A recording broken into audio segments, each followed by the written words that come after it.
El Niño ప్రభావంతో ఖరీఫ్ సీజన్లో వర్షాలు లేక పంటలు ఎండిపోతుండడంతో రైతన్నల్లో ఆందోళన వ్యక్తం చేశారు.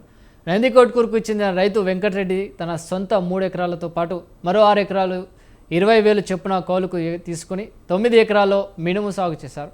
విత్తనాలు వేసి 40 రోజులు దాటినా వర్షాలు పడకపోవడంతో ఎండిపోయిన పంటను చూసి తట్టుకోలేక ట్రాక్టర్తో దున్నివేశారు. చేతికి రావాల్సిన పంట చేజారిపోవడంతో కన్నీరే దిక్కైందని ఆయన ఆవేదన వ్యక్తం చేశారు.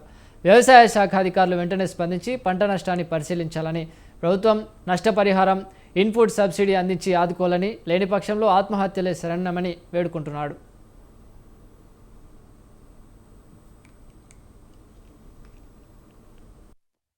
సొంత పొలం 3 ఎకరాల పొలంతో పాటు ఒక 6 ఎకరాల కౌలు తీసుకొని ఈ సంవత్సరం అనగా 2026 ఖరీఫ్లో మినుము విత్తడం జరిగింది.